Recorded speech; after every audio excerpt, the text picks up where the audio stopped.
Well, JP, this is a treat. You and I last spoke a number of months ago, Hmm. and you told your story, and you told about your. I was just looking over my notes. We talked about your zombie nightmares Right. and your panpsychism, and you laid out in our video conversation some challenges to John Vervaeke's physicalism, Hmm. and I was just so impressed at how quickly he picked up on it. And you've had a couple of conversations with him, which are on your channel, and I'll put links to that in the notes here. And how did you feel those conversations went? It was very, very instructive, I thought. Turned out that Vervaeke's sort of physicalism is much more viable than I had expected. He has, his physicalism is much closer to panpsychism than I had expected. While he doesn't want to say that there is an identity of consciousness between, let's say, my consciousness, the consciousness of my cells, and so on, all the way down. He does say that there is something continuous there. So he can make some way towards my position. But he's really not a materialist, as I sort of suspected. So yeah, it. I mean, I got lots of benefits from those conversations.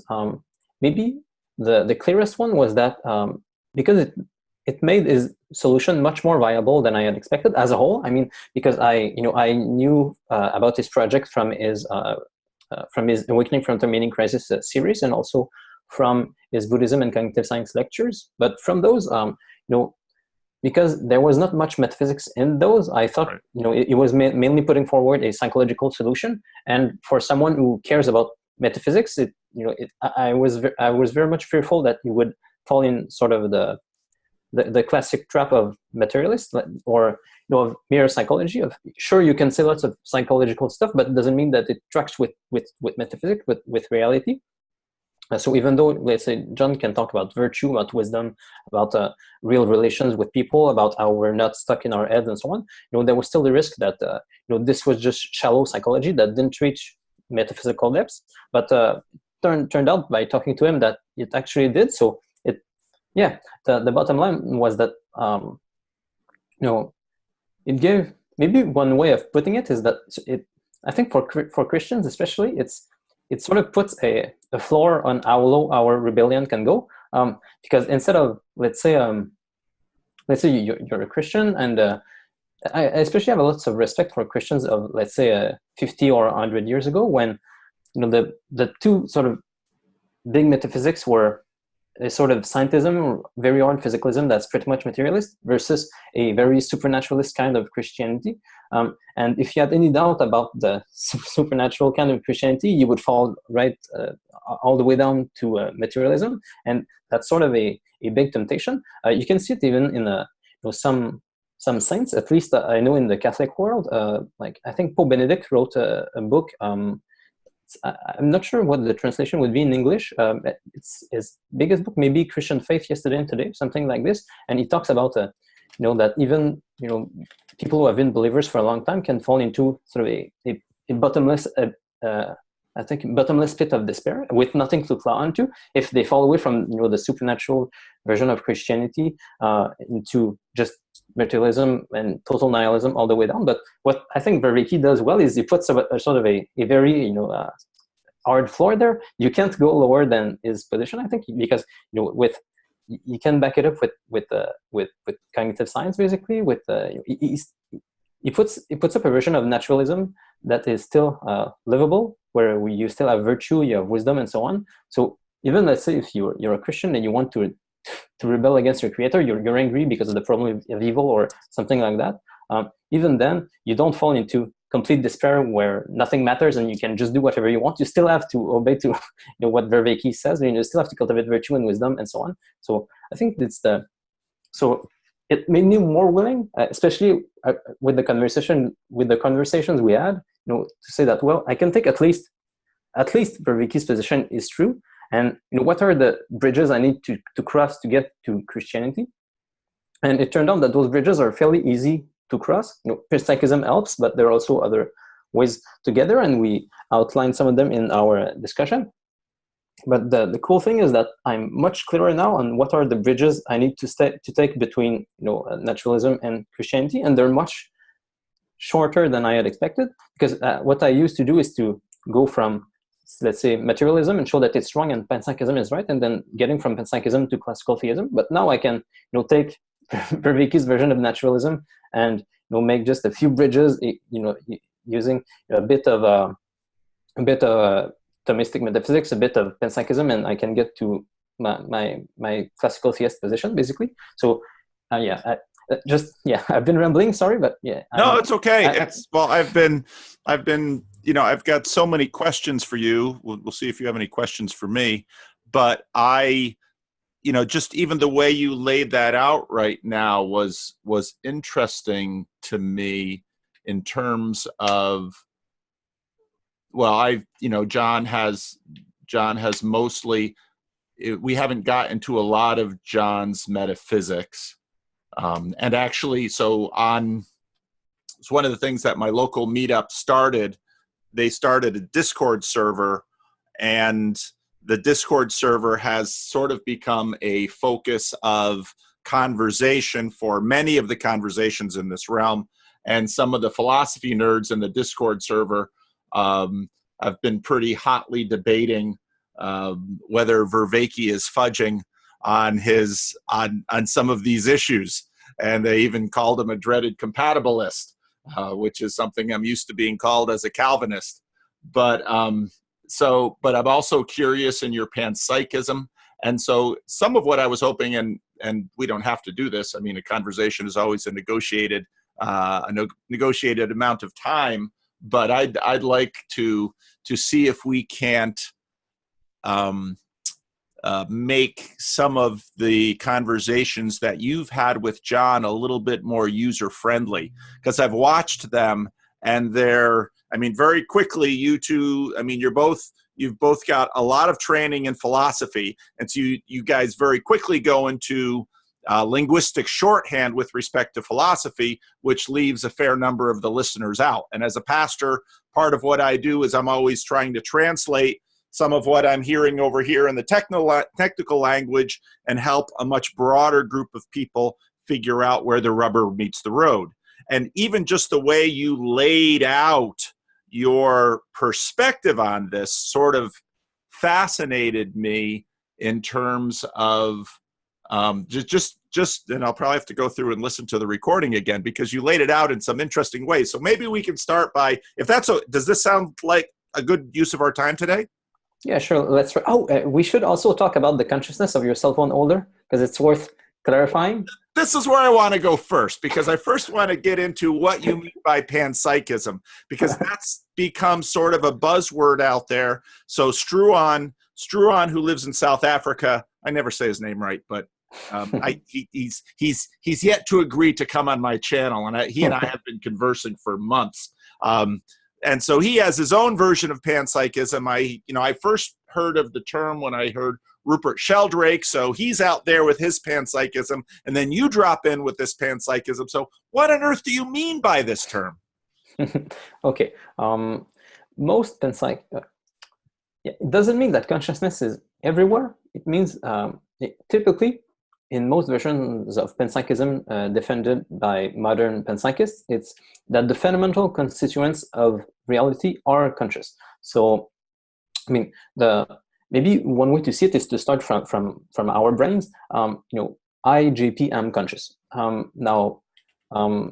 This consciousness cannot just pop out of nowhere in the metaphysical chain. It means that there has to be something like consciousness in my neurons for my brain as a whole, let's say, to combine into my consciousness of JP. So it means that my neurons have to be conscious. But if my neurons are conscious, then I can do the same argument all the way down. Because, if my neurons are conscious, it means that, the proteins in my neurons, for instance, must be conscious somehow. And you go all the way down to the molecules, to the atoms, to the fundamental particles. And one important thing is that when I'm going that way down, it seems that all the entities I'm talking about, it's not completely unreasonable to attribute some sort of consciousness to them, even though it gets simpler and simpler as you go down. Because if you look at those organisms, they indeed seem to act, in novel ways. They do seem to have agency. I don't know if you read in your conversation with John Vervaeke, you mentioned David Ray Griffin's book on God exists, but God, GAWD, doesn't. And one cool thing he did in that book is he was talking, I think, about about unicellular organisms, and talking about how they go towards certain molecules and avoid certain others molecule, and they can recognize like hundreds or thousands of different molecules, and they do seem to have some sort of agency, even though it's much simpler than our own. So it does seem that I have consciousness, and I do have some agency in the world, but smaller creatures on the ontological chain, let's say my cells, they do also have some sort of agency. They can act in novel ways, but it's simpler than my consciousness. Panpsychists won't say that. The consciousness of my cells is as complex as my own. And if you keep going down, let's say if you look at even atoms, they do seem to act sometimes in novel ways. If you look at, let's say, what we get from the statistical indeterminacies we get from physics, they do seem to act. And there were some physicists who said this, that atoms, let's say, or electrons and so on, do seem to act to make decisions, although very small decisions, compared to mice. very small decisions. So, and ice cream. And obviously, another important, I mean, there are all kinds of phenomenological things we could point out as we go down that ontological chain. But one thing too is that the temporal span of those consciousness gets smaller and smaller. My consciousness of JP, when I make a decision, it comprises thousands of decisions in the consciousness of my cell. When I take one decision, my cell takes like 1,000, and it gets even broader if I go all the way down the ontological chain.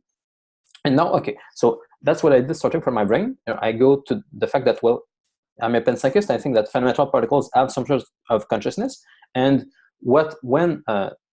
and my consciousness is in an association or a combination of all of those smaller consciousnesses.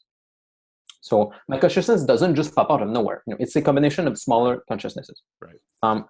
But now I want to get to your cell phone holder, because just because I am conscious as my fundamental particle. It grew consciousness and ran away. Now here it is. Because I don't think your cell phone holder is conscious, because it doesn't seem to have that sort of agency. Because I can even take me, JP, I'm not always conscious, and I'm not always as conscious. So let's say I'm in a dreamless sleep, I'm not conscious in that moment. So it means that at that moment when I'm in a dreamless sleep, I'm not conscious. All the fundamental consciousnesses of my fundamental particles do not combine into a more complex consciousness, into my consciousness of JP. And similarly, I'm pretty sure that as far as your cell phone holder goes, its fundamental particles are conscious, and they're very simple consciousnesses, but they do not combine into anything at the level of your cell phone holder, because it doesn't seem to act in any novel way. Does it make sense? It doesn't. Yeah. Well, let's work a little bit. So I guess it's my goal to make the cell phone holder so famous someday I'll be able to get mad money for it on eBay. Well, let's tease out. Let's work on a little bit of definition here, because I haven't done a words that fudge video, but I got a lot of fudgy words lately. And one of the fudgier words is consciousness, because when I say it's a fudgy word, when one person says consciousness, lots of people hear lots of different things. And so obviously one of the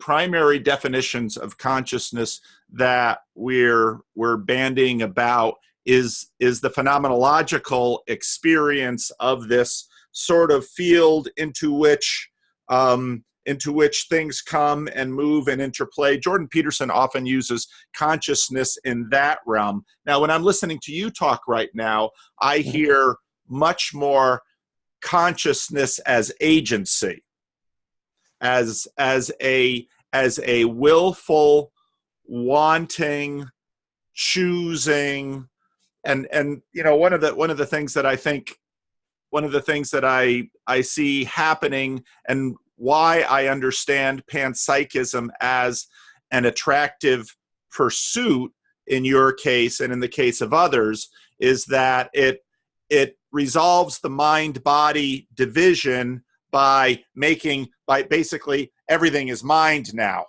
And that you get, I mean, you get to you've got this divide in the world. Actually, I watched a really cool video this morning from a philosopher, a philosophy teacher. I'd said U of T. I thought, oh no, not someone else from University of Toronto, but actually he's from University of Texas, Austin. And he's been putting his lectures online for a number of years. And he has this one nice video, whole history of philosophy in one video. I always love those. And so, you know, and he says, you know, basically the history of the philosophy is the question of mind and the outside world. And so what panpsychism sort of does is say, okay, well, we're going to include everything in this imagined dead world, and, you know, the world that has been killed via Galileo and Vervaeke's history. Well, we're just gonna say that's all mind over there, and so therefore we don't have the problem of the division. So in other words, instead of having a world in which human beings are agents over here, and the rest of the world is dead for us to colonize and to dig up ore and to turn this into a cell phone holder, now we're going to assert that there's a degree of this agency deep down built into everything here. And I think the other piece of this that I have questions about is how well this harmonizes with physics in terms of Karen Wong, who has the Meaning Code channel, and you should get on her channel. Karen is a really smart woman, and she's an artist. And you know, sometimes when I sit and listen to Karen, she just has an idea and it's like, bang, you know, whole new vistas open up because she's a really creative thinker and she's got a lot of good ideas. So she watched this video about physics, and basically in some ways it seems that some physicists are canning the whole idea of particles at all, and they're saying basically everything is fields. And Karen made the point, so, you know, what if there is actually a field of consciousness? And for me, that seemed to be a better location for consciousness than necessarily saying atoms have it. Because what fields tend to do in physics is I mean, it seems, at least on the basis of this one physicist talking about the standard theory, which is that particles actually emerge from ripples in the fields, and that the fields are more primary than the particles, because I mean the particles, they've kind of come down to much tinier elements, which are electrons and quarks, and they got a few other names for them, but these seem to be manifestations of fields.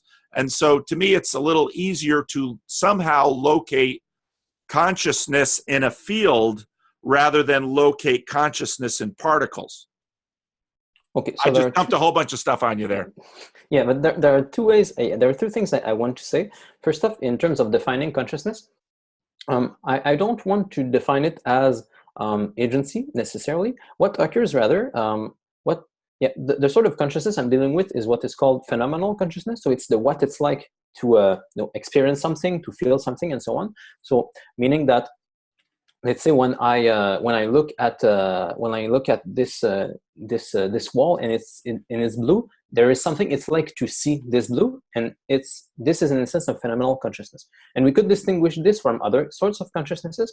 Let's say because even agency itself, in the abstract, let's just talk in the abstract, we can think of agents that exhibit agency, but which would not necessarily be conscious. Let's say I can even me, and that's something I want to say as there are moments when I can act, but I'm not very conscious. When I act on reflexes, for instance, when I'm not making choices, and in that sense, I don't really have agency when I'm just acting on reflexes and I'm not making choices. I'm not as conscious in those instances.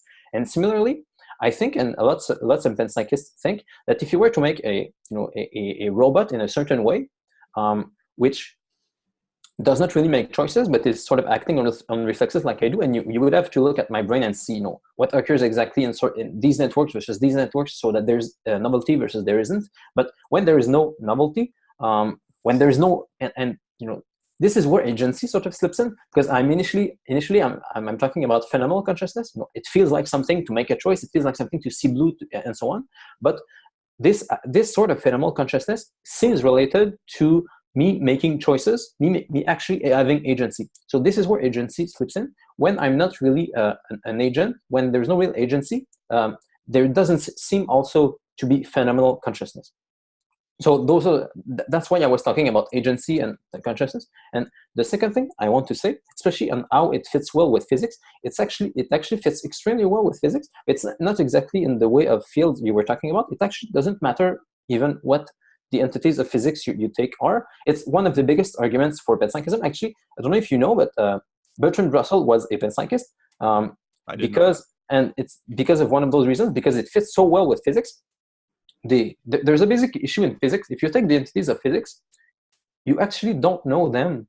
You actually don't know their nature, and it's actually voluntary in the practice of physics that you don't try to investigate the nature of things. You only try to investigate their behavior. So you try to figure out what equations, let's say an electron or a proton and so on, follow, and you don't actually know what its essence is, or even really what its properties fundamentally are. Even the fact that, let's say, an electron has a certain charge or mass, even all that means to say that the electron has a certain charge or mass is that when you fit that charge or mass in these equations, you will get this output. So, and that's the point which philosophers of science have been making for a while, including Russell, that physics only tells you about the behavior of things. It doesn't tell you what breathes fire into the equations. It doesn't tell you what is the essence of those things. So actually, whether you take a particle or a field and so on in physics, you actually, if you want to be a physicalist, you have an issue here, because you have to say, well, those entities, I know that physics is talking about some entities, but physics doesn't tell me what's actually in those entities. It tells me how they behave, but it doesn't tell me what those entities are. So you have a void in the entity of physics, and you have to fit, you have to fill that void somehow in order for your ontology to be complete. And now there are sort of two moves you can make. The move which I make, and which lots of panpsychists will say that, well, I have a good candidate for this intrinsic nature. I can just put consciousness in there because I can be described physically in terms of a complex set of physical particles. And it is true that you can probably say a lot about my behavior this way. You can probably predict lots of things which I do using that model of me.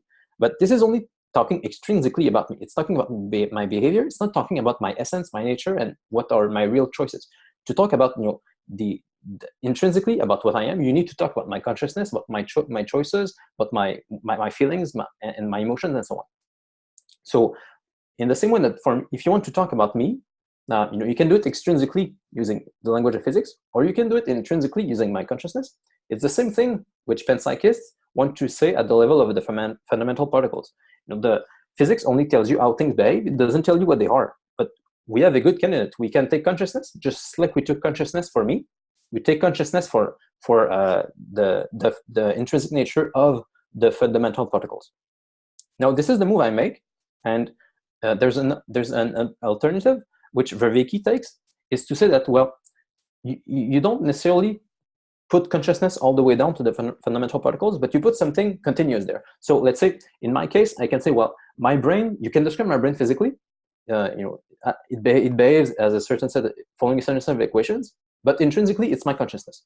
Well, you take my neuron then. My neuron, you can describe it physically using a certain set of equations. I say, well, it's conscious. Vervaeke says it is something which is continuous with consciousness, but is not necessarily consciousness. and you go all the way down there, so that when you reach the fundamental particles, I say, well, what is the intrinsic nature of the fundamental particles is still something like, it's still consciousness. It's much simpler than mine, but it's still consciousness. Whereas Vervaeke says, well, it's continuous with consciousness, but once we reach that level, we don't really know what it will be. So one way of saying it is that Vervaeke is more of a Mysterion there. There's something in the fundamental particles. Yeah. That's why they called him a compatibilist. Because compatibilism, when you charge someone with compatibilism, you basically charge them with fudge. And so, but keep going. This has been helpful. But it's actually, it's one way of saying this is that Vervaeke's option is safer, because he doesn't want to commit himself to saying that it's consciousness. I'm willing to live my life, as though, it's consciousness that is there, because I think it's my best guess. So I'm going to live that way. And if I encounter an issue, then I'll revise my hypothesis if it turns out to be wrong. But, the other option, which Vervaeke takes, is just not to commit himself to anything there, and, still try to see what are the conclusions as far as, let's say, the meaning crisis goes. Well, it's interesting to me because I listen to a lot of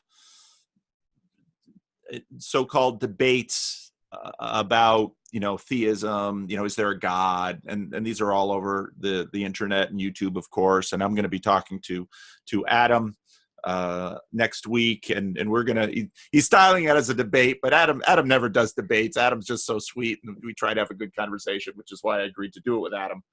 But it seems to me that in some ways the fundamental divide between the theists and the non-theists right now is the question of whether the universe at heart is alive, and your panpsychism would be over on the alive side, or if the universe is sort of dead and we bring life to it by operations that we somehow perform on the dead universe. And the tricky part of that side of the conversation is that the most alive kind of stops with us, and we don't want it going any further, because suddenly the universe becomes alive.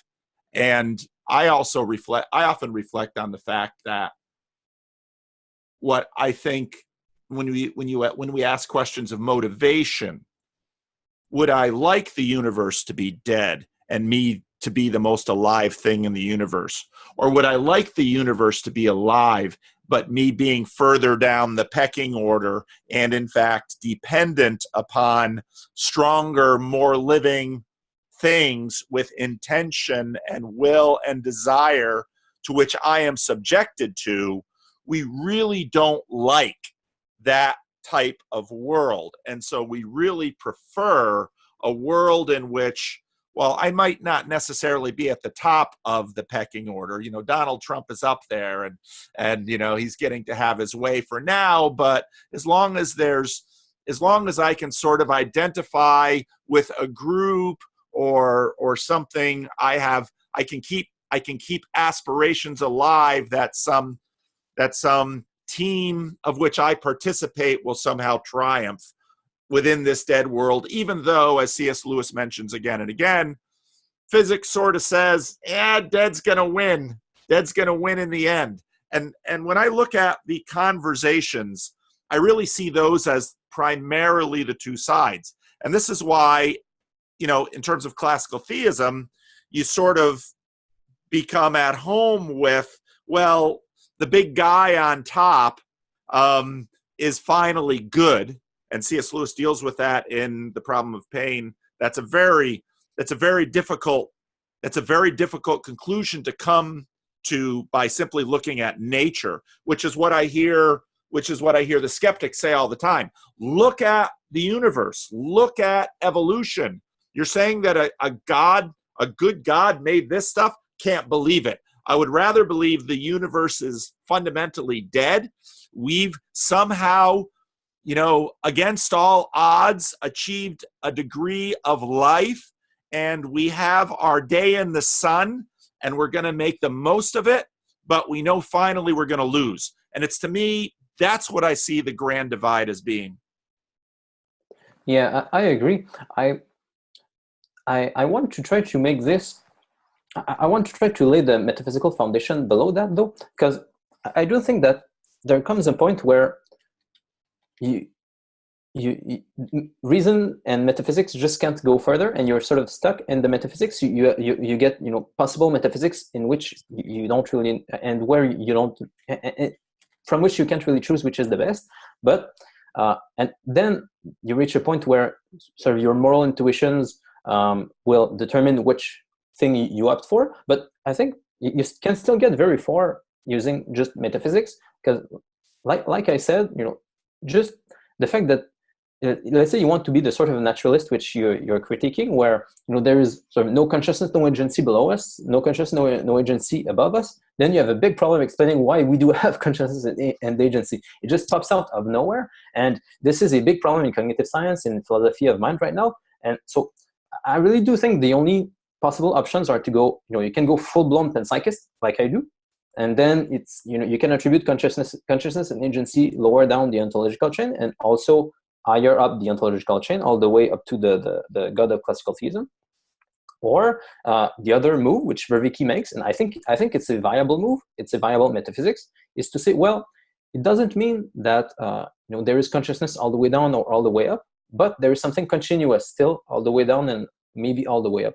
So maybe my cells don't quite have consciousness and agency, but they have something that is not that far removed from it. There's something continuous there. And also above us, and if you take a group of humans, let's say in a church, engaging in some sort of liturgical practice, then Vervaeke doesn't want to commit himself to saying that, well, that group has consciousness and agency, but he's going to say that, well, maybe it does, and also it definitely has some sort of collective intelligence, where that group can solve problems that individuals couldn't. The group can this group does introduce some real novelty, some things that are not reducible to the participants. They're really new things that occur by the fact that you have a group. But he doesn't want to really commit himself to this, or to go further up the ontological chain. And I think those two moves are viable. Those two metaphysics are, and this is a point where you reach two metaphysical positions which are viable, and where I don't think there really are knockdown arguments for or against one of those if you just talk metaphysically. And it becomes, as you've said, more of a moral issue, or an issue of moral intuitions. And this is where I think it's very useful to bring Jordan Peterson in, because that's pretty much all he does. I mean, he doesn't do any metaphysics at all. He just tries to. I think what he does is he's just been addressing the problem of evil since he hit the popular sphere. But because it doesn't do any metaphysics, it annoys some people, like Samaris, for instance. But I think that when you reach a point, as I said, where you have the choice between panpsychism or Vervaeke's physicalism, those two metaphysics are viable. And then you have the choice, well, do you want to say that, well, there is agency above us and it's good agency? It becomes, in a lot of ways, a moral choice to make.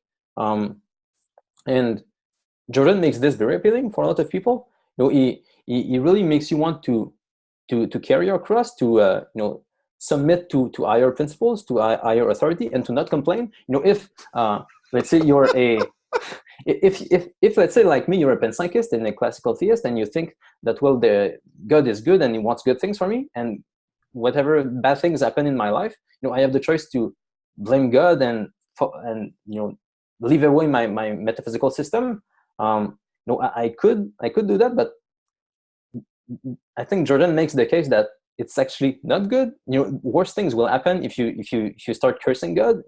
Better things will keep happening if you will just make things worse if you deny that being is good, that good is good. So and he also leverages some very great authors which make you want to carry that, like Dostoevsky or Solzhenitsyn, who especially Solzhenitsyn, he lived things that are 1,000 times worse than anything I could ever experience, and you just kept going and assuming that being is good. So of course that's what I should do, that's what I want to do, and hopefully that's what I will do when bad things actually do occur to me. So my intuitions are to, even though let's say evolution does, let's say that as a panpsychist and a classical theist, I do think that there were higher agencies sort of guiding evolution, acting in the same way that when I act, I sort of guide what my particles will do. I do think that life itself, that God was guiding evolution as it occurred. Even though I could judge God and say that, well, there has been waste in there, and I wouldn't have done this way or that way and so on. I prefer not to. I think it's better. We're all little Jobs who have our own. We'd like to critique God and how He made the universe. Well, I really don't think you did it well that way. Oh, okay.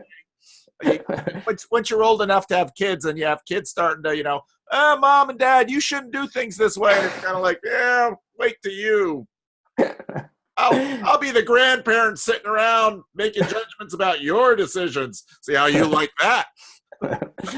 Yeah, so that's really how I see it. But on the other hand, even if you take Vervaeke, he can still, I do think you can still cultivate virtue and wisdom and so on in the system. I think it can still live a meaningful life in a system, even though you're not committed to attributing higher level agencies above or lower the ontological chain. You can still do a lot, and I think that's powerful as well. It's sort of the opposite from what Jordan does. Vervaeke does lots of metaphysics, and I think he gives Christian a really good metaphysical starting point, because we can start from a system and say that, well, there is we do have agency, we have consciousness, and so on, and there is something continuous up and down the ontological chain.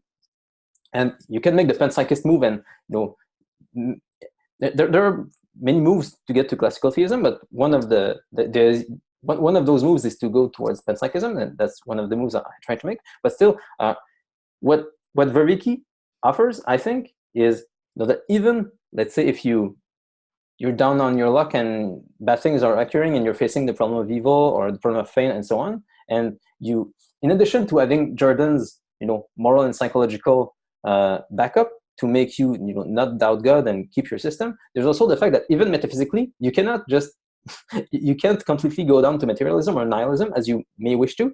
You can't just become a materialist, because it's just false. Because at the very least, Vervaeke's position is true, and you still have to be virtuous and wise in that system. So I really do see that Jordan and Vervaeke are giving us a floor below which our rebellion shouldn't go. We can't justify it morally or metaphysically to go below virtue and wisdom. At the very least, we have to be noble pagans. That's one way I see it. Well, I like how you connected the two, and I like how you recognized that for John Vervaeke, he has in a sense expanded, let's call it the living zone, okay? Or we can call it the consciousness zone, we can call it the agent zone. He's expanding the agent zone. He sees little micro agencies beneath, let's say, our experience of agency. And he's even, in some of his last videos, he's talked about, collective intelligences. If you listen to the Rebel Wisdom guys, they're another group of cousins in this broad conversation. So if you listen to the Rebel Wisdom guys, they're really exploring collective consciousness in some of the videos that they're putting out, and some of the conversation partners that they've been, linking up with John Vervaeke have been exploring these things. But I do think that the framework of the world is all alive or the world is mostly dead is sort of a helpful way to see it. And that John is sort of expanding the living zone a little bit. And part of that does yield a basement, because if you are in fact over on team death here, probably team naturalism, maybe we'll call it. I will call it team death.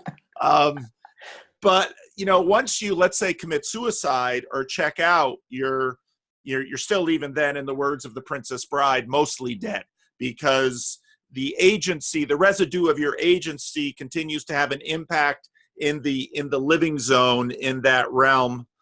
Peterson and of course, so Vervaeke very much asserts a ceiling to that, and Vervaeke asserts a generous, hospitable ceiling by saying, I'll talk to Vanderklay and JP and Peugeot, and I'll talk to them, because I don't think he's not an anti-theist. He's not saying that we're monsters or delusional or mentally ill for believing in God, for being on team life over here. Whereas Peterson is sort of like this, I'm going to speak psychologically. And so, and when he says that, he locates himself in a sense and saying, I'm going to speak psychologically. So there's this floor here below with we wander into at our peril, and above with I am unwilling to postulate one way or another. I'm going to be truly agnostic and say, and so I'll go to Liberty University and I'll watch them, I'll watch them do their 21st century praise and worship thing with their smoke machines and say, wow, that was moving. And instead of, a lot of other things he could say about it. So, and it seems like the celebrity atheists come in and basically say, we're on team death here, but we're going to keep our life zone really narrow, and we're going to really complain hard if you get much above it, because we're going to say that's too woo. If you get much below it, we're going to try and pull your science card. So that seems to be sort of the way this is playing out. Mm-hmm. Yeah, I agree. Now what's part of what's been so fascinating is how Jordan sort of busted this space open and created all these new possibilities for conversations. And part of what so then if we're going to locate interesting thinkers, right away when I started listening to Peterson, there was an element in there that was new to me and mysterious to me. And I think a lot of that element was Carl Jung, because, I actually have been thinking about doing a video that says God is the father of all fudge. Well, Carl Jung is the father of a lot of fudge too.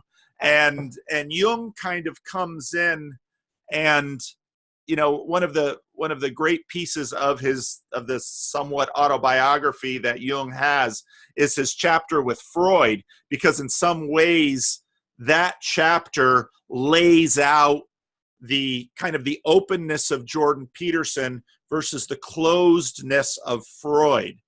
Now your panpsychism is interesting because it very much renders a scientific language that justifies sort of team life.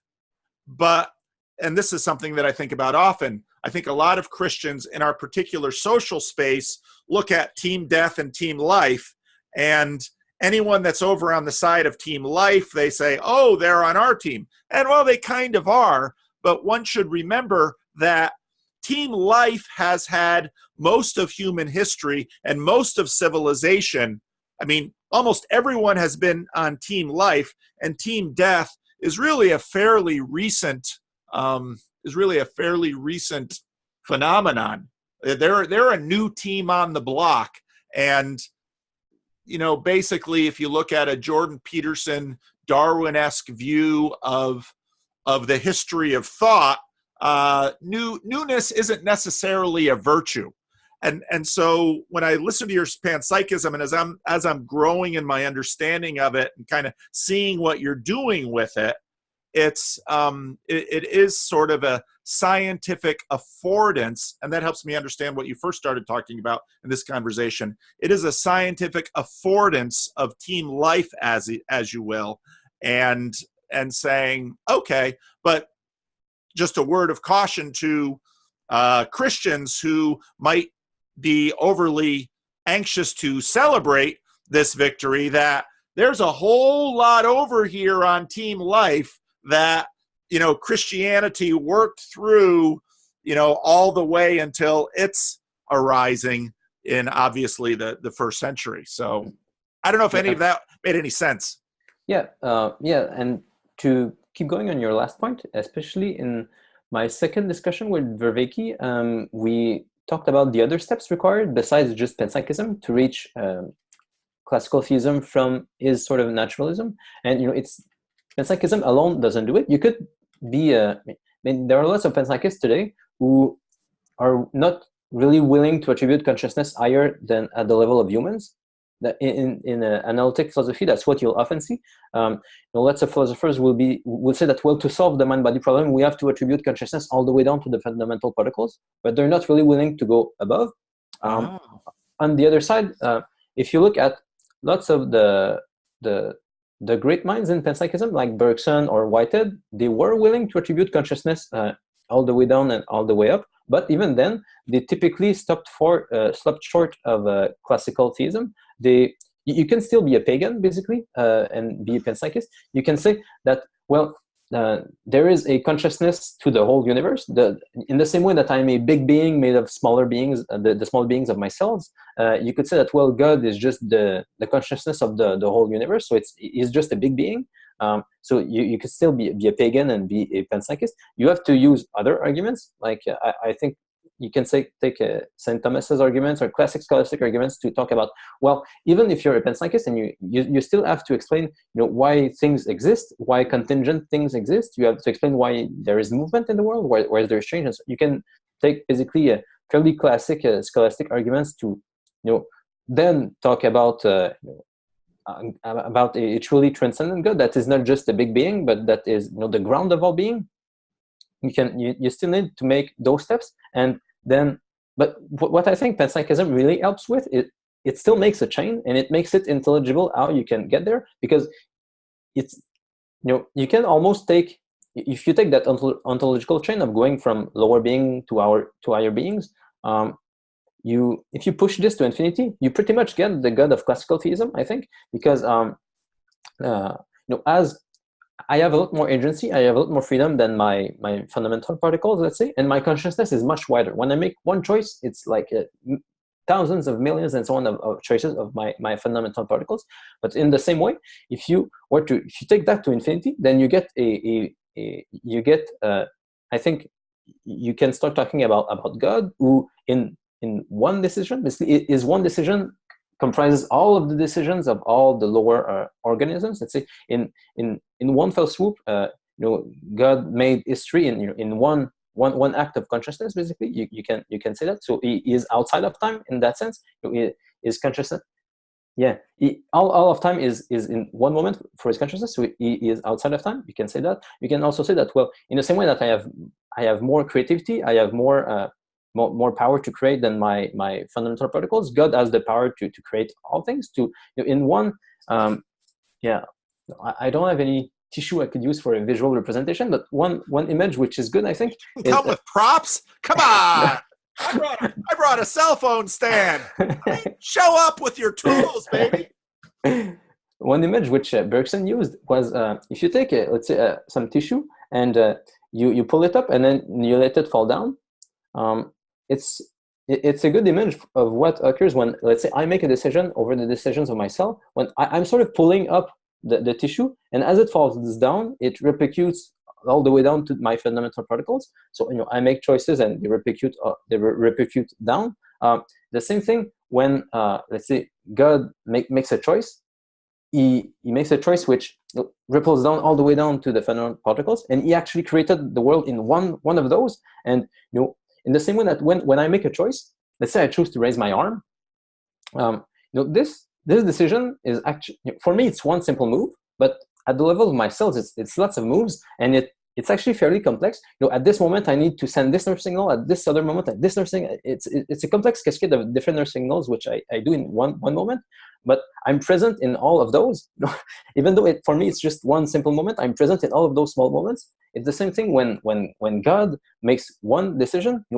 For him it was one choice, and he's still present in all of those smaller moments, even though for him it's just one. And it can also explain a bunch of things, like when I raise my arm like this, I still give a lot of freedom to my fundamental particles. I give lots of constraints on what they have to do, but sometimes this cell will do this thing when I raise it. This other time it will do some other thing. And my cells do have freedom, but they're constrained in that, well, no matter what they choose, I will succeed in raising my arm. There's a limit to the freedom they have. So there is freedom within my decisions. And it's the same thing when God makes a choice. He can give us choices, but he will get his way. So one way, I'm getting carried away because I like this image so much. This is really helpful for me. This is really, really cool. But when, let's say God, in one decision, in the same way that, well, let's say I'm writing a novel, I can have one flash where I know how the story will start. I know what the turning point will be, and I know what the ending will be. And the characters have lots of freedom in between, but I know what will be the turning point, and I know what will be the ending. And it's the same sort of thing, I think, with God's action in the world. He he created the world. He knew we would mess up, and he knew he would need to save us. It was just a matter of time. We had freedom, and we, what's the, I'm not sure how you say it in English. God made us free. No, God made us mortal, but not meant to die. That, in theory, if we had just kept the word, we would not have died, and he wouldn't have needed to save us. But it was just really a matter of time before we messed up, like any child. So he knew. Adam lived a long time. He had lots of time to screw up. They had to look at that tree for hundreds of years. It's like, what about that tree? What about that tree? I don't know. He said not to, and certain comes along and says, "Hey, he's holding out on you." Yeah. So. I think it explains how we can have freedom, how we are a little freedom made by God's large freedom. And it was, so we have choices, we can make choices, we have genuine consciousness and agency, but God is still there to save us, to act on us. And I think I said too many things. No, you didn't. That was really helpful. That was really good. And it also maps onto, obviously my training and my experience and the experience of my Christian subculture has a long history of conversations about God's agency, God's agency impacting the world and the freedom that we have. And now we're getting back into dreaded compatibilism. And I part of the reason people like when I come, when I say, well, I'm a Calvinist, and then they throw Molinism at me, and it's like, okay. And all that kind of tinkering with foreknowledge and this and that. I find that a little bit too pedantically modernistic. And because I think the Bible, when it talks about the question of God's agency when it comes to Scripture, God's agency is universally assumed. Our agency is universally assumed, but the nexus between them, or an explanation how these two agencies actually line up, well, that's a far more difficult thing. But actually, Tim Keller, I think, has a nice talking about this. I mean, if God weren't in charge, I could hardly dare make a decision because of this butterfly effect. I have no idea of knowing all the ends of my decisions. But if my decisions, if I didn't have agency, then I couldn't get out of bed in the morning because who cares? And so it's interesting how some of these things map on some of these other things. I don't think part of the thing that when I listen to you, and I'm now starting to understand what people are meaning by this panpsychism. It's very interesting the way it sort of maps onto panpsychism sort of maps onto pantheism. And because of, one of the things that C.S. Lewis notes often is that C.S. Lewis believed that pantheism is sort of the baseline religion of human beings. Basically, if there's a human being out there in the world running around, they're going to become pantheists. And whereas most pantheists running around in post-Christianity act like they've discovered a new thing, C.S. Lewis says, "Nah, you've sort of discovered dirt because it's everywhere." And Lewis believes that he often talks this way, only with Christianity and a few other people that Lewis, believes to be brilliant, like Plato, because Lewis is really very much a Platonist, only has pantheism actually been transcended at some point. But that's why I think you're very much right that, let's say this little period of time for the last 500 years when a bunch of people are running around imagining that most of the universe is dead and we're just sort of the living elite in it. That's a very much a minority position in terms of the long history of human thought, and that position might just go away.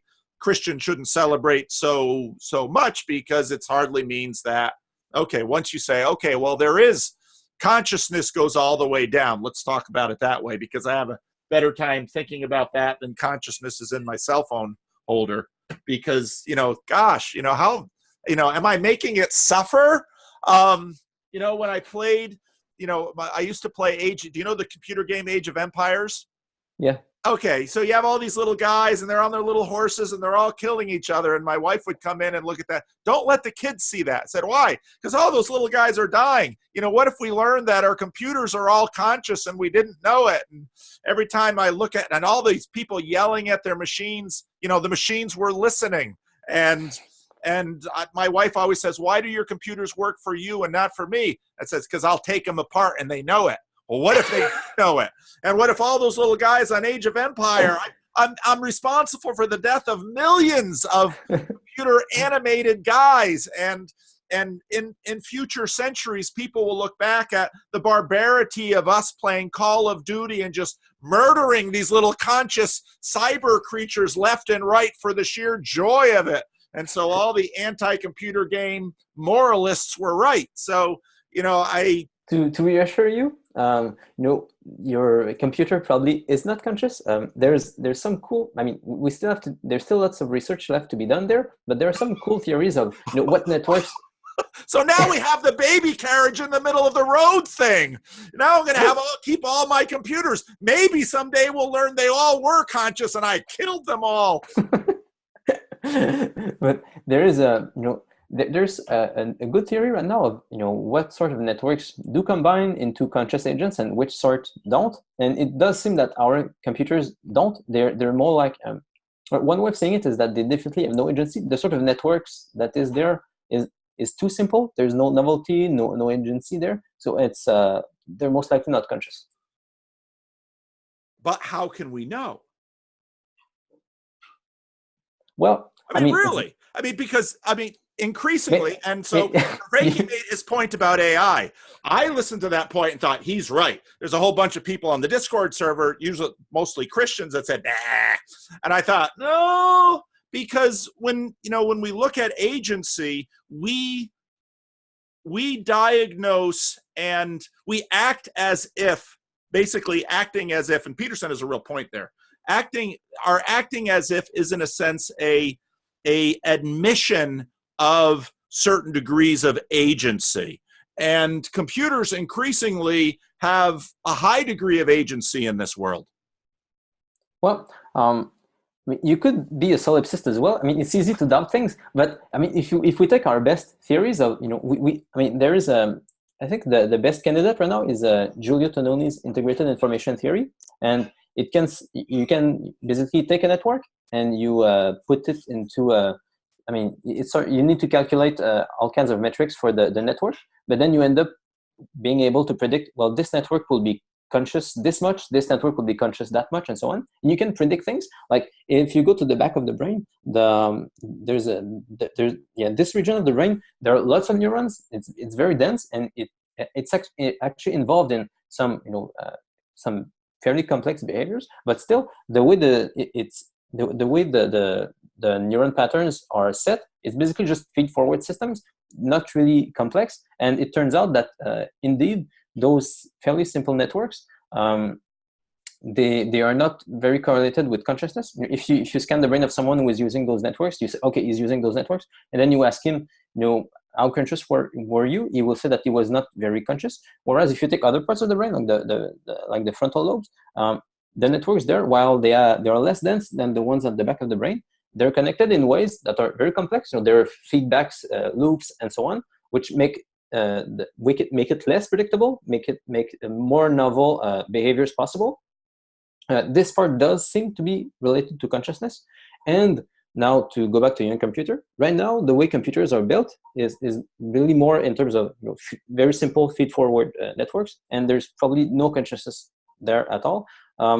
The highest level it goes to maybe is like maybe the molecules or so on. It's very unlikely, but maybe someday we will develop a different kind of computer where the networks are more complex, and then we will have more reasons to believe that those computers are conscious. But for now, as far as we can tell, it's always hard to tell. But you know, it's hard. We can doubt anything, but we should go by the best evidence we have, and it doesn't seem that those computers are conscious. See, and this is part of my hesitancy about panpsychism because, you know, well, let me just do a little experiment here. Okay, Google, are you conscious?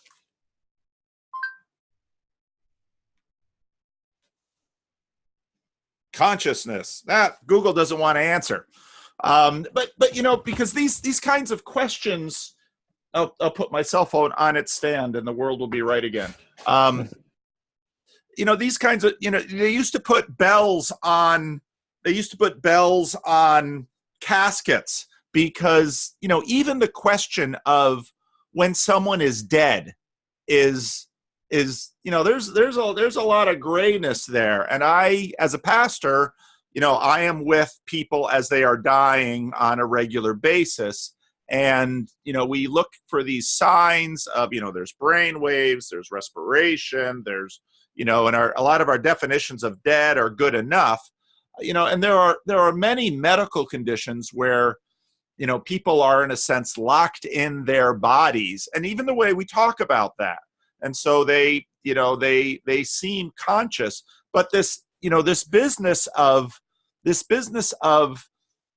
having our consciousness detectors, you know, we're not real good at this.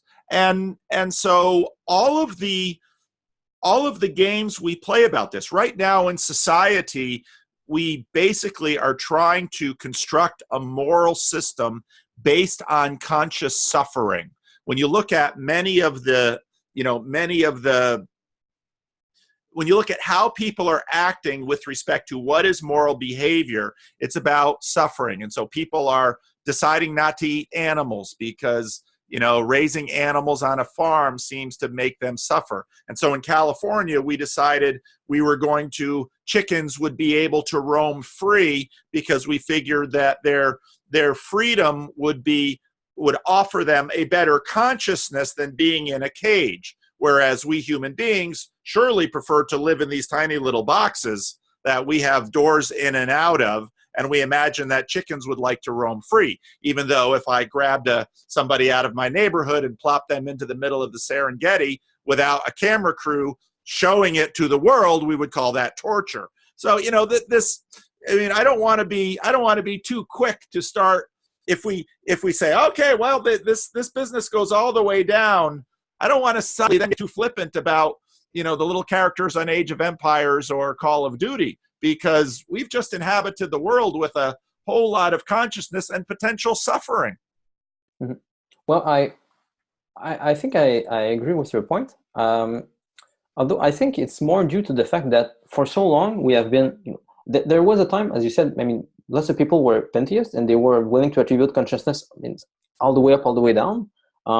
And as we reduced this span to the fact that today lots of people are not willing to attribute consciousness or agency pretty much to anything except humans or maybe some animals, we've become, I think, probably worse and worse at, you know, attributing agency and detecting consciousness in others. I think there was probably a time where people were better. Even you can just take the fact that people have more trouble even relating to other humans and, you know, their consciousness. You can take the rise of autism or other things like that, where people are having a harder and harder time even connecting with other people. So indeed, they will have a harder time connecting with other beings and dealing with other sorts of consciousnesses. So I do totally take your point that if let's say you're on team death and you think that only humans have conscience and agency, and all of a sudden you go to panpsychism where you're willing to attribute consciousness all the way up, all the way down, there's a risk that, you know, this flip, if you do it too quickly, you will do it in all kinds of wrong ways, and you will be attributing consciousness in wrong ways and so on. And I do think that's a huge risk. But I still so I do agree that we should be careful, you know, as we go back towards attributing consciousness and agency to other beings. But yeah, so I mean, there's not much more I can say. I don't have any quick solution. I think it will be difficult to do, but I still think that at least metaphysically, it's our best option. Well, I don't think actually team life, especially Christian theism, has been really panpsychic. I think it's been more an emanationist perspective, because sort of what I think Christianity has imagined is that, in a sense, God has made us a little lower than the angels. And so there is, in fact, a hierarchy of consciousness which comes into play. And that hierarchy of consciousness affords very different rules to taking iron ore out of the ground and putting it in a blast furnace and stamping it and warehousing it. I mean, because boy, those little iron atoms, I've caused them to suffer tremendously just in the service of my silly cell phone stand. And so in an emanationist vision, which I think is what we see built into, I think, the history of Christianity and the Bible, where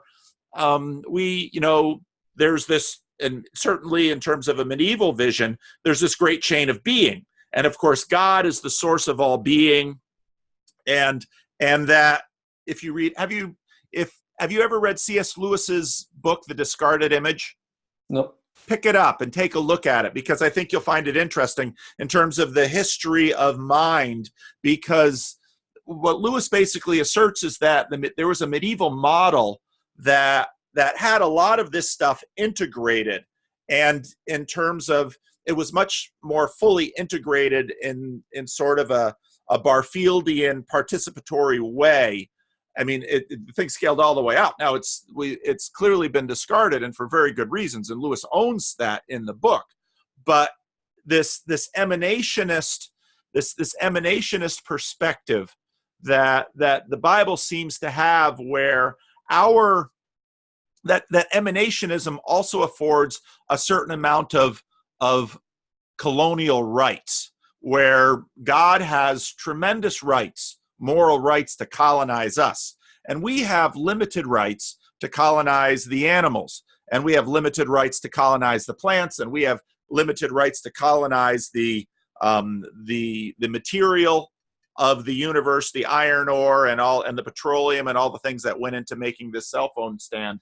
And I think that emanationist perspective is built into that system in very deep ways, and has afforded the moral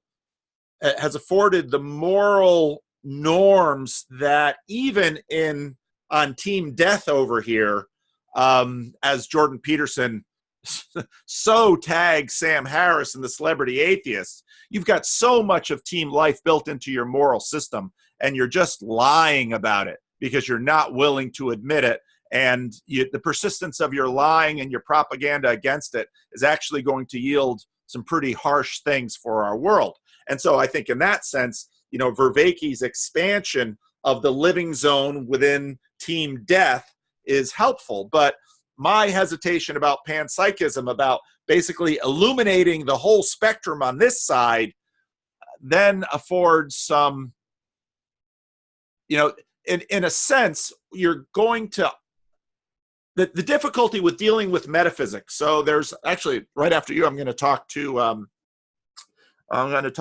Paul Maxwell, who has a wonderful little 20-minute video on the whole history of philosophy in 30 minutes. And so he basically says, you've got metaphysics, you've got epistemology, you've got axiology. So, and I think Maxwell's dead on right with this. And in fact, the history of philosophy flows this way. When you start monkeying with metaphysics, you're always monkeying with epistemology and axiology, and our moral systems, in a sense, are always dependent upon our metaphysical systems, which is why metaphysics matters. And so a big sweep over to panpsychism for the sake of, wow, this really helps with the mind matter problem. Yeah, but, boy, that might really monkey with some moral systems. Well, I want to try something. Okay. To try to maybe lighten your concerns, I think if we go into, more depth on your I'm trying to make it up to my cell phone stand, although I've made it famous, and I've completely ignored this wire, but go on. Yeah, if we go into more depth in the feelings of your cell phone holder, I think, I don't think it will be that hard, or if we go towards panpsychism, I don't think things will be that dramatic, because as I said earlier, there's probably no consciousness at the level of your cell phone holder itself. What panpsychists would say is that, well, there is consciousness at the level of your the fundamental particles of your cell phone holder, or the atoms. I don't know enough about the fundamental particles, so I won't talk about them. But let's say about the molecules of your cell phone holder. Well, let's say we learn from chemistry that this atom is attracted to this atom, and that together they bond and they can make a chemical which we can then use to make your cell phone holder. So actually, when let's say we take certain atoms, we extract some atoms from an iron ore, we do some chemical systems all the way down. What we're doing is we are actually working with the fundamental particles, because the way they react chemically is because of their nature, because of their consciousness, because of their agency. So what we're doing really is we're sort of molding them so that they act in ways that their nature pushes them to act. And maybe we'll learn some. I mean, it's hard to imagine at that level, but it really seems that though we don't have to be very concerned about those fundamental particles. They seem, as long as we follow their chemistry, we seem to be following their nature, what they want to do. So this doesn't seem to be an issue. Where you can get into ethical issues is when you have consciousnesses that are complex enough that you can sort of trick them or push them into ways they don't want to, like animals. You talked about chickens, let's say, where their consciousness, their conscious nature wants them, pushes them to want certain things, but we block them and we make them do certain other things. I can see how that can happen with chickens and how it can be unethical in that case, but I don't think that really applies to objects like your cell phone holder. So I don't think that going to panpsychism would necessarily really destroy all of our moral intuitions or would make us go too far away from what we're doing right now, especially if like me, you try to fit it within a classical theist perspective, where you can. I mean, if you're a panpsychist, you can, at the very least, I think it's easy to make the move towards virtue ethics, because even it's true that that's what Vervaeke does himself. He can talk about virtue, about wisdom, and I really see panpsychism as building upon his system, as just expanding the life zone, as you put it well. So you still get virtue ethics. I think that's still the best ethical theory we have. I really think it's true, and the best virtue ethics systems, I think, come from Aristotle and Saint Thomas Aquinas. If you actually want a system, if not, you can try to imitate virtuous people and so on. That's probably the best way actually to develop virtue, rather than reading books. But at the very least, you still get virtue ethics. So even if you're a panpsychist and you start attributing consciousnesses to other organisms, the way to actually behave ethically is still to follow virtue ethics. It's you won't just destroy all of your virtue ethics because of those new facts you discovered in panpsychism.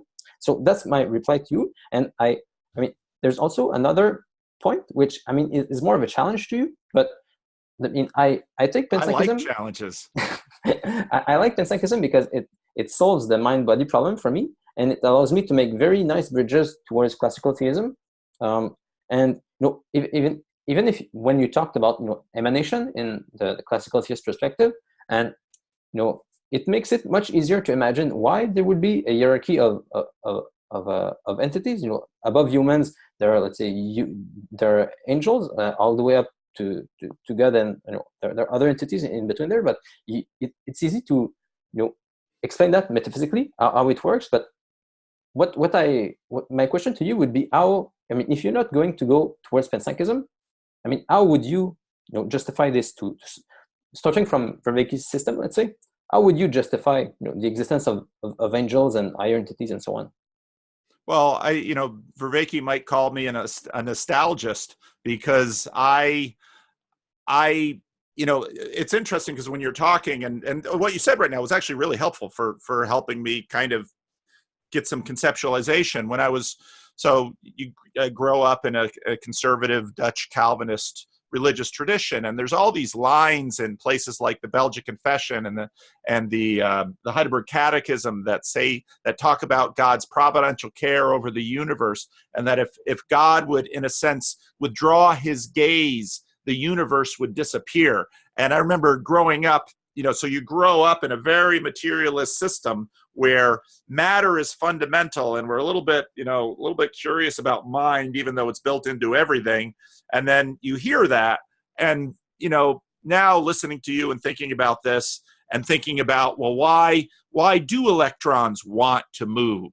Why do the forces? So there's the electric, there's the electron force, and there's the gravitational force, and so there's, again, if you watch this physics video, and I'll post the link in the notes here, there's all these forces, and in a sense, in some ways, you can understand that these God number one, as I've talked about God number one and God number two, God number one is manifest and seen in those forces. But now what happens in a traditional theistic conception is that miracles, this is part of the reason I don't like the natural supernatural distinction. I think you're splitting the world in an unnecessary way, because God, for a moment, God could say, we're going to have a gravity holiday today, and the universe just. Now, God doesn't do that, because God is a God of love, and this, what I'm saying here is actual, thousands of years of theology that are built into this entire system. In other words, we have so much sunk costs in these systems where, and this was part of what was so traumatic, and it made homeless many people from the medieval model into the modern model. What a traumatic transition between those models. Fortunately, these things take hundreds of years. So, when it comes to John and I think John's been very open with this, and I'm very open with this. I come at this from a classical theist position, and in some ways, I look at team death and I say, you don't really need to go there. And he says, no, but there's a lot of really important things that these models have not answered. And I think that's true. And I think that, in fact, is always the challenge when we're dealing with models. When can you accommodate data in your model and have that still be coherent? And when does a particular data cause, in a Kuhnian sense, the overturning of that model into another model? And so so then John's idea that, well, we can no longer, classic theism has to go. And I think, I don't know.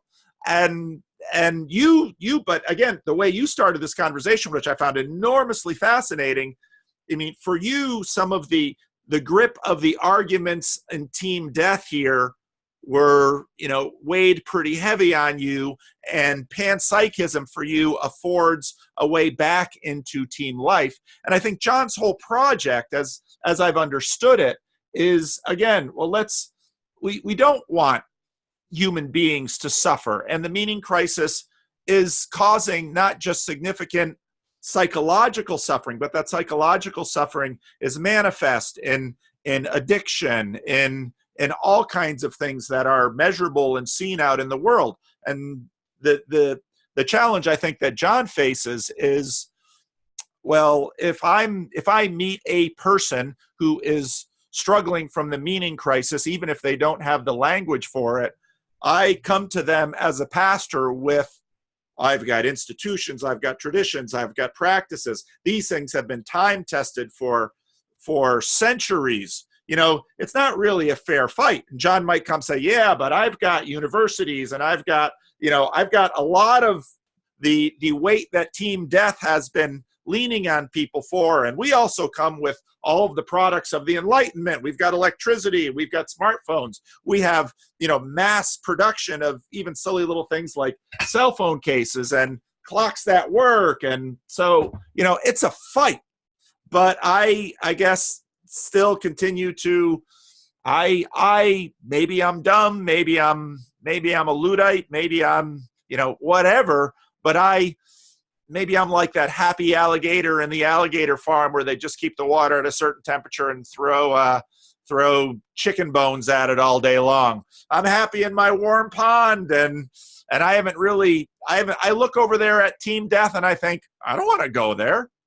But yet I also have to take seriously the fact that when I go to a gas station and put fuel in the tank, that the scientists who discovered that petroleum were using models that come about in the Enlightenment. And so the science project is still relevant to me.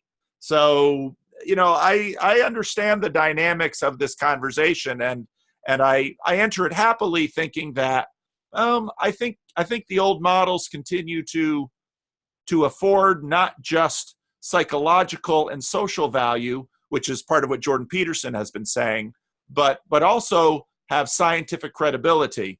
But we're working on that because it's really hard. Okay, I see. So just to try to summarize maybe one way to summarize this would be that I'm trying to make very small bridges between, say, the Team Death and Team Life, and I show what are exactly the wrong things which Team Death is doing, and how you can make small paths, Right. small steps towards panpsychism and classical theism, whereas you're much more willing to take big steps from one to the other. Okay, yeah, I see. And I should probably put in a Vervaekean disclaimer here that, maybe it's calling it Team Death isn't the nicest thing for me to do. And I have abundant love for all of the people on Team Death. And I'm sure I could sit down with Sam Harris. And if he were my neighbor, Sam and I could have wonderful conversations. I think he'd get angrier at me than I would get at him pretty quickly, because I'm just a really happy guy and I'm really hard to offend. So, and so when I say Team Life and Team Death, I'm just trying to draw a contrast philosophically. And so, but I think people who watch me kind of know that I'm not a bad man. Well, actually I'm a Calvinist, so I really do think I am a bad man, but anyway, I'm sorry. I derailed the conversation. Well, one thing I would like to come back to is when you were talking about especially pantheism. Yes. And that is something that can occur if you become a panpsychist, that you go towards pantheism. It's not something that if you go towards some of the best panpsychists like Bergson and Whitehead, I think the way to say it is that they were panentheist, meaning that God was present in everything, but it was not just the sum total of everything. Right. In the same way that, I'm not just the sum total of my cells, let's say. I do have influence, and I am in some sense constituted by my cells, but I'm not just the pack of my cells. That's the way they had of God. But that's, as I said, this is a limited view of God. It's still basically paganism. You can go away from this towards classical theism by using the classical arguments about essence, existence, and all of those things. So that's it. That's just a quick thing I wanted to come back on. Well, and process, it's so interesting to me how I'm having all of these conversations in sort of a philosophical classroom lately. But when I look at the history of theology, some of which I know better, process theology, which has been around for a little while and really comes to the fore in the 20th century, following the philosophy of Whitehead and a variety of process theologians, that then leads to some open theism and some of that. I think, my critique of process theology has tended to be, it leaves God a little thin, especially for a Calvinist, because, I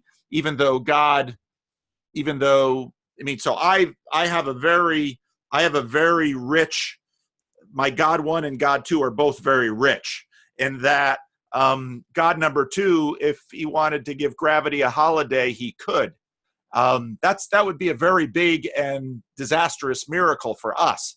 And so God, in Jesus Christ, I've been preaching through the miracles in my sermons lately. Still Jesus isn't really reticent to do miracles, but all of Jesus' miracles have purpose. They're not simply tricks to impress in order to gain popularity.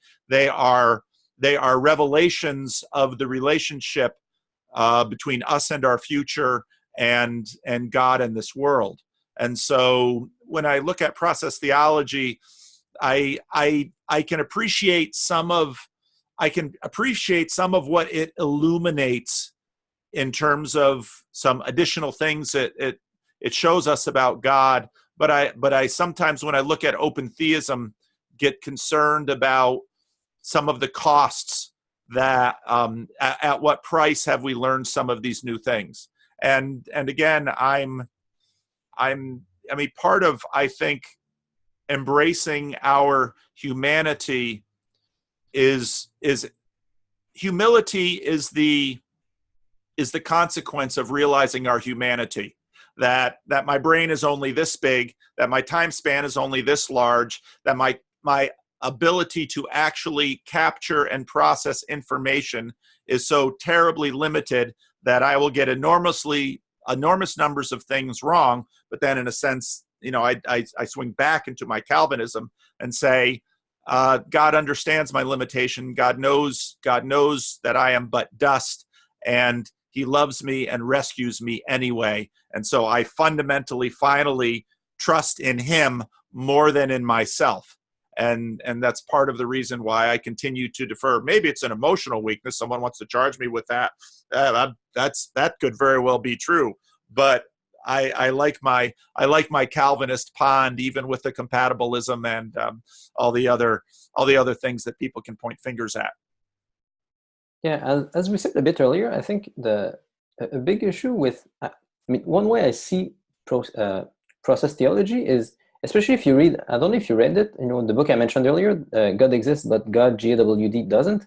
But explicitly, the move which the author makes, and you can see this in several process theologians, is they stop short of attributing omnipotence to God because it would lead to the problem of evil. So I really, maybe, I don't know, maybe maybe I'm being too harsh, but it feels like a first step towards rebellion, of saying, well, I'm judging that this creation cannot be good if God is all powerful, so I'm gonna stop short in my arguments and say that, well, then God is not all powerful. So you end up with, especially in Whitehead's system, you have sort of three irreducible things in the world. There is a creativity, then there's God, then there's the world. So and this is explicit. You don't want to attribute creativity really to God, because then if God really was all powerful, then you would have the problem of evil.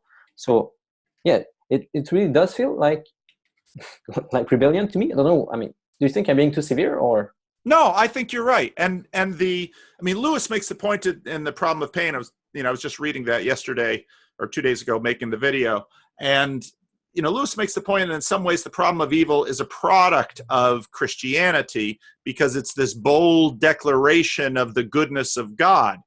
Well, that becomes problematic very quickly, because God is good. And then we look at all of this suffering and we think, well, God is good, God is omnipotent, all of this suffering. And so there's a limited menu in terms of how to deal with this question. And one of the ways that I think has been the majority way in the modern world has been to limit the power of God number two. Because, and when I was talking to Nathan Jacobs about this, I thought Nathan nicely noted how what happens in the imaginary of most people, and the reason they kind of reject a conscious agent God and kind of slip into a pantheism where they'll have karma, because the thought that there is a benevolent person who, in the case of this one woman that was in Nathan Jacobs' movie, her uncle was, fell asleep in bed, the cigarette flops out of his mouth, puts the bed on fire, and he dies. It's like, well, if their father up above is looking down with love, reach down and put the cigarette in the ashtray. That's a very reasonable thing to think. And so once you have an omnipotent and all good God, well, the problem of evil is a very real thing and has to be dealt with. And so one of the easy ways is, make God less powerful. And actually, we see that happening. See, one of the things that I see is all of this philosophical stuff. I've seen many of these things theologically get practiced. And so Pentecostalism, for example, which in many ways is a rebellion against modernity. Well, also in many Pentecostal systems, God is not terribly sovereign, and it becomes sort of a dualism between God and Satan. And so you get Frank Peretti's books of This Present Darkness, and the world is full of angels and demons, and when Christians pray, that kind of adds, points up, and God gets stronger. And it's kind of, so I mentioned Age of Empires, it's kind of playing Age of Mythology. You build your temples, you have your little worshipers, and your gods get more power. We're always trying to figure things out. Yeah, while we're on the topic of process theology, I think maybe I could come back to the goal of the conversation initially, which was comparing especially John's position to mine, and I tried to figure this out a bit in our second discussion, and then in a subsequent video I did. But in addition to, there's a bridge between Vervaeke's physicalism and then Panpsychism, but are also bridges at the level of deeper metaphysics. As I said, I'm willing to take classical theistic arguments for the existence of God to go, beyond just Panpsychism and say that, well, there is a ground of being, there's a logos, and so on. And to say that those are personal, that there's God the Father, which is the ground of being, there's God the Son, which is logos, which is the consciousness above, which is constrains all of the lower consciousnesses. I'm willing to take that step of making those personal. And I think that in John's ontology, those two broad, it's hard to say, those two broad fundamentals, let's say, of being, the ground of being or creativity, and also of logos, of order. Those two fundamentals still exist, but they're not personal. They're not persons. So as far as I can tell, because he said he was especially he had some issues with Whitehead. So it's stuff he's still working on and so on. Sure. But as far as I understand, it's he's willing to say that there is real potential in the world, that there is real creativity that is occurring, and that there's somehow in the world there's all sorts of emergence going on, but he's not willing to pin the source of that emergence to a person, to a deity. Whereas that's a move I'm willing to make, especially taking classical theist arguments, which is the ground of being has to be unique, he has to be one, because if you had two grounds of being, that you would have the question, well, where, if there's a difference between them, then is there contingent somehow? So there has to be a ground of being below them. You can say, well, it's not material, because everything material is contingent, so it's not the ground of its own being. So you need something that is immaterial, that is unique. It's also something that, well, because it's supporting everything in existence, that it has to be, it does seem to have agency. It's doing things. It's supporting the grounding of all things. So it's unique. It's spirit. It's acting. So it seems like a person. I'm willing to make those steps. And the best argument against that, I think, is the problem of evil. That's what the process theists will do. It will say is that, well, the creativity itself, the ground of being cannot be a person, because look at all the evil that is going on. So that's I think a good argument, and I don't know if that's what really Vervaeke would say. I just think it's the best argument against personalizing the ground of being. Yeah, and that's on one side. That's for the ground of being. But there's also, in Vervaeke's ontology, there is also a form of logos, of order. There is there is real possibility in the world, as I said. There is real emergence of things, but they always come constrained, even to us. There are all sorts of things I could do in this room. I could get up. I could jumble random words to you, but I don't see all of those possibilities. I see a very constrained set of possibilities, and this is true at every level of reality. Even if you look at the fundamental particles, there is a very limited set of things that those fundamental particles can do, and these laws of physics seem very finely tuned. So I'm willing to say that, well, this is attributable to a person, to some sort of designer who is always supporting those laws, who is always guiding things and imposing his consciousness. But John is not willing to make that step, I think, because there's just too much waste in evolution. If there was an agent who set those laws so that the universe would occur, and he was guiding things with his consciousness, then it doesn't seem to be doing that great a job again. So I think those are I'm willing to make those steps. So metaphysically, I'm willing to make those steps because of the fine-tuning argument and because of the classical arguments for God's existence, basically. Yeah. And also there's a moral point there that, I think it's good to see the world this way, as Jordan would put it. Yeah. And it's a sort of life I want to lead, to assume that, there really is there's a ground of being, which is a person, and I need to, fit in his plans. And, there's logos, there's a consciousness I can enter into relationship with, and, that also loves me, wants the best for me, and, I can do his will. It's something I want to do. And this will be hard. I need to pick up my cross, but it's something I want to do. So I'm in addition to the metaphysical step, in addition to the metaphysics, which I think are very viable options, there is a strong moral and psychological desire to move towards those things. But on the other side, Vervaeke doesn't, he has alternative metaphysical arguments, and moral arguments. There's the problem of evil, there's the problem of the waste and evolution. And there's also another thing which I should mention is, there is more risk in my position, because, if it turns out that my arguments are wrong and so on, I make extra steps which he's not making. So if new evidence shows that I'm wrong, then I could fall into some sort of existential crisis. But it's a risk I'm willing to take, especially considering that the fact that at worst I'll just fall back to Vervaeke's position, which is not that bad anyway. So you still develop virtue and wisdom and so on. And even, let's say, if it turns out that I've been wrong, and that I just fall back to his version of Buddhism, let's say, where you cultivate virtue, wisdom, and so on. Well, I've still been cultivating virtue and wisdom, just doing it in a Christian context, basically. So does that clear things up as far as the metaphysics? No, that's really helpful. Because one of the things, I like how you have the ground of being, you have logos. So Jordan Peterson, in terms of the span, I think of what happened to God in the West, you have the split of God number one and God number two. But Jordan Peterson's God really has three parts. There's the knower, which is really important. There's the knower, there's the logos or the law, and then there's chaos. That's really, in a sense, Jordan Peterson's Trinity. And a challenge which I don't think theologically the West has adequately engaged with the question of chaos in the created order. So my tradition, Dutch Calvinism, has creation.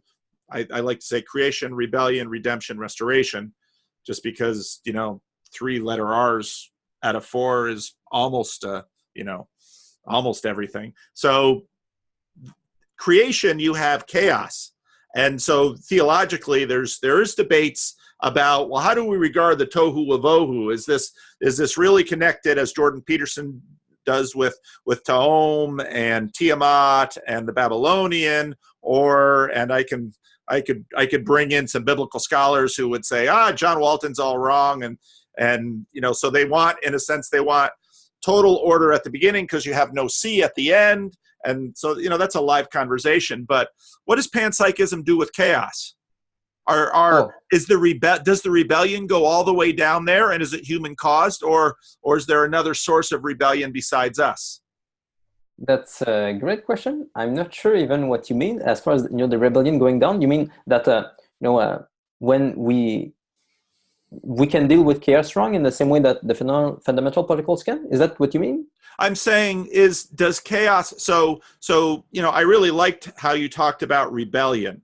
And that, because just listening to you in terms of how the theology I'm hearing between the lines. So rebellion is the moment at which you sort of step out of. Okay. I see. I think I see your question. So chaos is a very interesting. Chaos plays a very interesting role in Scripture. So how does chaos map onto your panpsychism? Before I can answer your question, I want to make sure. What is the link between chaos and rebellion there? Well, so Jesus is on the boat in the Sea of Galilee, and a storm comes up, and his disciples freak out because they're going to die, and they ask him, "Don't you care if we live or die?" Jesus stands up and says, kind of like he's talking to the guard dog, "Sit down and shut up." And the storm stops. He turns to his disciples and say, "Don't you have any faith?" Okay, the storm. How are we to regard the storm, which is emblematic of chaos in Scripture, in terms of your panpsychic mapping?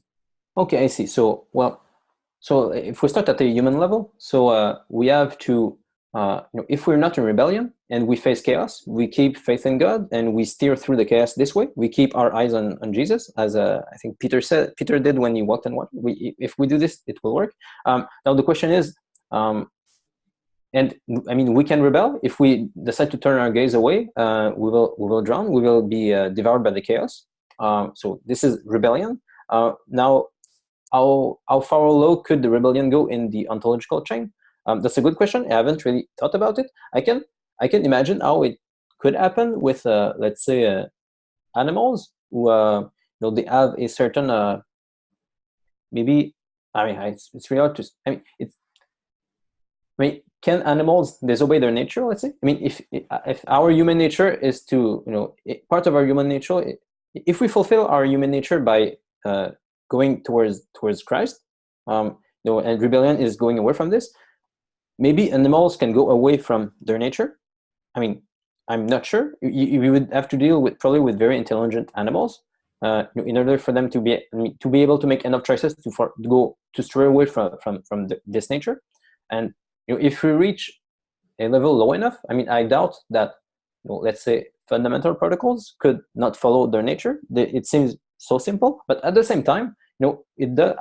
I'm not sure I'm not sure what's the reference here, but I do believe that, and I haven't looked into this a lot, so I couldn't really justify it. But just from trusting the church, that when humans rebelled, the whole creation got messed up with us as well. Yep. So I could very well imagine that lots of other creatures are actually in rebellion, because of us, basically, and that by restoring us, Christ restores all of creation. Mm-hmm. That's something I could see. So from a panpsychist framework, which that would mean, and it's something I justify more from looking at theology, not from just straight panpsychist philosophy. But how this would map into a panpsychist framework is that, well, let's say my human consciousness is fulfilled. It reaches its best expression when I follow Christ. That's what I should do. I can do other things, which maybe will afford some short-term gratification and so on. I can do other things. I could do things beside keeping my eye on Christ. And with original sin, we've become disoriented. It's hard for us to keep our eyes on Christ. And at the same time, I could very well imagine that the consciousnesses of lower entities have become broken. I mean, they've become they don't aim where they should as well. So I could imagine that happening lower down in the ontological chain as well. Mm-hmm. But it gets hard to imagine.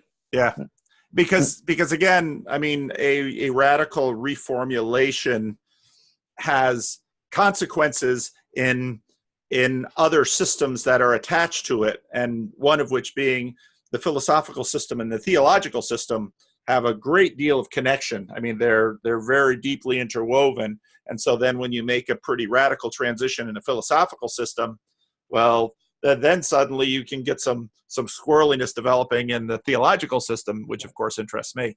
So one thing I could say is I'm actually not sure how far away panpsychism is from classical theism, especially maybe if I could see that if classical theists had kept more up to date with developments in physics, especially, that they could have basically ended up with panpsychism fairly easily. Because in classical theism, you already have a chain of consciousness from humans to God, with angels being intermediaries, and you can also attribute low. I mean, there are also lower life forms. You can talk about animals, for instance. Now the question is, I mean, people just didn't know that even cells existed, and even matter. For the longest time, matter just seemed to be completely dead and inert. But now we know from looking at it that matter looks a lot like smaller animals than it does actual, completely dead stuff. So I think, it would have been fairly easy to just, for a classical theist, to just keep pushing the ontological chain down as we discovered that new entities look like animals rather than just dead matter. I think that would have been a possibility. So I don't think I'm breaking that radically from classical theism. And yeah, also had another idea, but I think I forgot it. Yeah, sorry. Well, I think panpsychism has a labeling problem, and maybe it's sort of a, the better I'm understanding it now, maybe it's sort of a fudge away from deism, but it's a kind of a middle step back towards theism through deism, where, I mean, part of the, and I think John Vervaeke is right on this when he sees things going both ways. I don't think that is in any way ruled out of theologically sort of the flow of redemption. Things very much flow both ways, but there's always a suspicion. I think there's a reflexive suspicion in theology of a degree of independence a little too far from the source of its ontology. And so God is not only sustainer, God is also source.